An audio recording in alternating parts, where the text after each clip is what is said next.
صحابی صادق آل محمد امام جعفر صادق کے پاس آتے ہیں.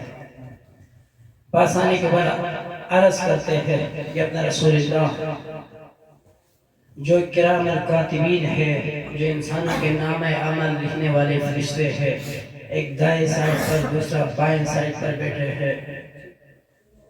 جب انسان گناہ کرتا ہے تو بائیں سائڈ والا لکھنا شروع کرتے ہیں، دائیں سائڈ والا فارغ ہوتے ہیں.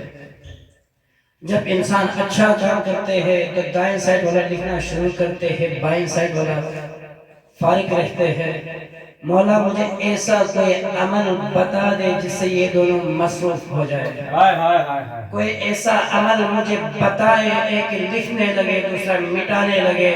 تو اس وقت امام جعفر صادق شاہ فرماتے جو بھی ہمارے نانا محمد پر درود پڑھتا ہے ایک ثواب لکھنے لگتا ہے، دوسرا گناہ مٹانے لگتا ہے. اللہم صلی علی محمد. بس ایام فاطمیہ میں انشاءاللہ کوشش کروں کہ آپ لوگوں کو زیادہ زحمت نہ دوں. بس قرآن مجید فرقان حمید خدا کی وہ کتاب جو کہ لارب ہے، بے عیب ہے. اس کتاب کے اندر خداوند متعال اشرف المخلوقات پر ایک ایسی آیت اتاری ہے جو انسان روز مرہ زندگی میں پڑھتے ہیں. روز مرہ 5 وقت پڑھتے ہیں. کیا ہے؟ اہدنا الصراط المستقیم. اب اس میں 2 طرح کے ترجمہ کیا ہے، ایک اہل سنت کا، دوسرا شیعوں کا.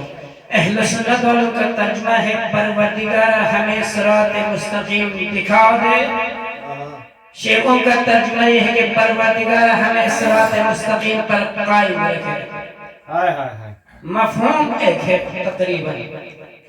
اہدنا الصراط المستقیم، پروردگارا ہمیں صراط مستقیم دکھا دے. تو ہم حیران یہ ہے صراط مستقیم کیا ہے؟ تو اسی سورہ کے اندر وضاحت کے ساتھ اللہ نے ارشاد فرمایا اہدنا الصراط المستقیم صراط الذین انعمت علیہم.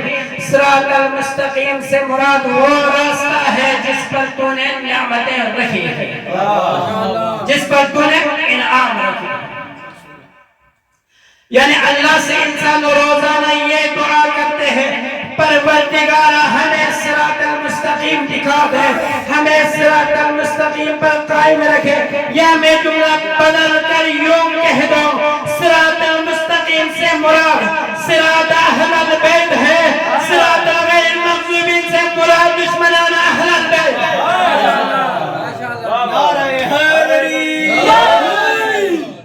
اب میں اللہ سے یہ دعا کرنے کا حق رکھتا ہوں پروردگارا مجھے وہ راستہ دکھا دے جس پر تیرا کرنال میں چلتا ہے، لیکن وہ راستہ دکھا جس پر تمہارا فرمان میں.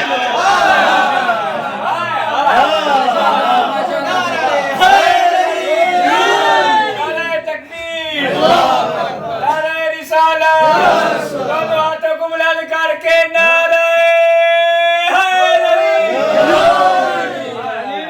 مجھے اس راستے پر چلا جس راستے پر تیرا منصوص من اللہ معصوم نمائندہ ہو. میں اکثر فخر کیا کرتا ہوں کیونکہ ہم ایسے اماموں کو مانتے ہیں وہ ہر کہیں بھی کسی صفت میں دیکھا جائے تو سب سے لاجواب معصوم امام ہے. عزیزان محترم، میں اس امام کو مانتا ہوں جس امام کی تلوار ننگی تلوار دیکھ کے دشمن قمیص اتار کر بھاگ جائے.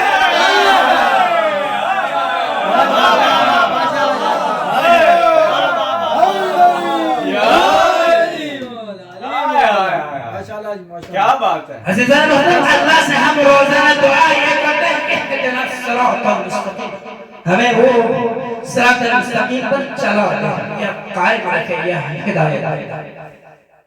عزیزان محترم، قرآن کی اور ایک آیت میں ارشاد فرماتے ہیں اِنَّا هَدَيْنَاهُ السَّبِيلَ إِمَّا شَاكِرًا وَإِمَّا كَفُورًا. ہم نے انسان کو دونوں راستے دکھا دیے ہیں، ایک شاکرین کا راستہ ہے تو دوسرا کافرین کا راستہ ہے. اب اہل کرام نے اس کو خوبصورت مصداق بنا کر دنیا کو پیش کیا. شاکرین کے راستے سے مراد غدیری راستہ ہے, کافرین کے راستے سے مراد یزیدی راستہ ہے. اب تمہاری مرضی ہے, شاکرین کے راستے پر چل کر غدیری بن جاؤ گے یا کافرین کے راستے پر چل کر یزیدی بن جاؤ گے.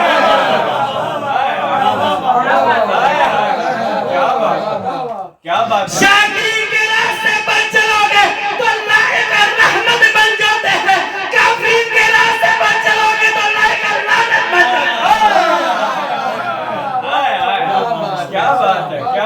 اهدنا الصراط المستقیم. پروردگار ہمیں صراط المستقیم دکھا, ہمیں ہدایت.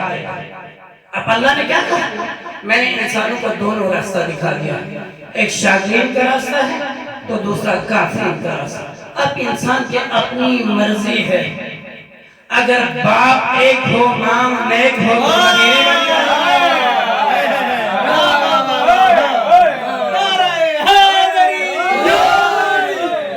اب شاکرین کے راستے پر چلنا ہے تمہاری اپنی مرضی, کافرین کے راستے پر چلنا ہے تمہاری اپنی مرضی. اب میں نے ان دونوں کو منزل رکھی ہے, ان دونوں کا ایک مقصد رکھا ہے. اگر شاکرین کے راستے پر چلو گے تو سیدھا جنت میں جاؤ گے, اگر کافرین کے راستے پر چلو گے تو سیدھا جہنم جاؤ گے. اب تمہاری اپنی مرضی ہے, جہنم کو انتخاب کرے یا جنت میں.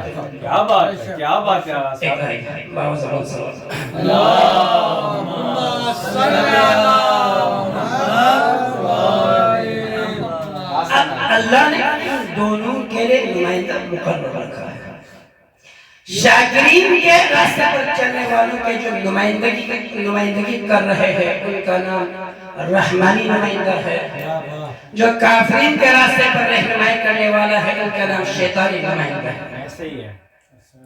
اب رحمانی نمائندہ جو ہے وہ معصوم منصوص من اللہ. اب آپ دیکھیے یہ جو دونوں راستہ ہے ہمیشہ ان دونوں کا ٹکر رہا ہے. ایک راستہ حق کا, دوسرا راستہ باطل کا. حق کے راستے پر بھی نمائندہ ہے تو باطل کے راستے پر بھی نمائندہ ہے.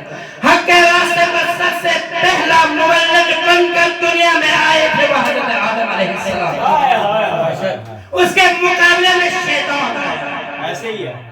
اب ان کا مقابلہ چلتا رہا. پھر آئے ابراہیم کے دور کو ہم دیکھیں, ابراہیم کا راستہ حق کا راستہ تھا, نمرود کا راستہ باطل کا راستہ تھا. ابراہیم اپنے انداز میں لوگوں کو ہدایت کی طرف بلاتے رہے, نمرود لوگوں کو گمراہی کی طرف لے کے جاتے رہے. کیا بات. اب ان کا سلسلہ چلتے چلتے کہاں تک ہے, مدینہ تک. مدینہ کے اندر پہنچا, یہاں پر حق اور باطل کا جو نمائندہ ہے, حق کا نمائندے کا نام ابو طالب ہے, باطل کے نمائندے کا نام ابو جہل ہے. حق کے نمائندے کا نام ابو طالب ہے, باطل کے نمائندے کا نام ابو جہل ہے. اب ان کے اولادوں کی باری آئی, اولادوں کی باری آئے تو حق کے راستے پر چلنے والا کبھی وہ امام المظفر بن کر دنیا میں آئے, کبھی وہ فاتح خیبر بن کر آئے, کبھی وہ داماد رسول بن کر آئے, کبھی وہ مشہور ملائکہ بن کر آئے, کبھی وہ شہادت مسجد میں شہادت ہے, کبھی کعبہ میں ولادت ہے, خیبر میں علی, بدر میں علی, احد میں علی, خندق میں علی. تم کہاں علی سے بچو گے؟ اگر علی سے بچنا ہے تو جاؤ جہنم میں.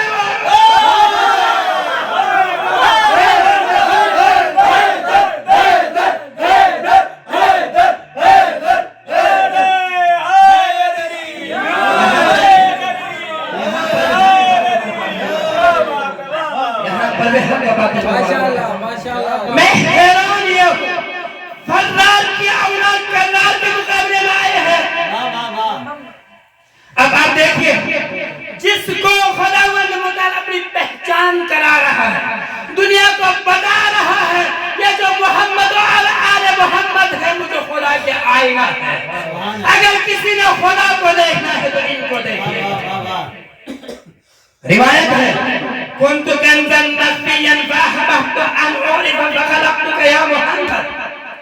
پروردگار فرما رہا ہے کہ میں ایک چھپا ہوا خزانہ تھا, میں نے چاہا ظاہر ہو جاؤں دنیا کے سبحان اللہ سبحان اللہ کیا کمال ہے سبحان اللہ وہ پروردگار عالم جو کہ غنی مطلق ہے خالق کائنات ہے جس نے تمام کائنات خلق کرنے کے باوجود وہ اللہ فرما رہا ہے کنتو کنزا مخفیا میں ایک چھپا ہوا خزانہ تھا فاحببت ان اعرف فخلقتک یا محمد اے محمد میں نے چاہا دنیا کو ظاہر ہو جاؤ فخلقتک بس میں نے تجھے بنا کیا بات ہے کیا بات ہے وہ محمد جو خدا کی پہچان بن رہا ہے اب یہاں پہ جملہ معترض و خوبصورت جملہ خدا کی پہچان کون ہے محمد آئے محمد کی کوئی پہچان ہے آپ آئے حدیث کو خود سے پڑھ لیجیے گا جب آیت تطہیر کے نیچے اہل بیت جمع ہو گئے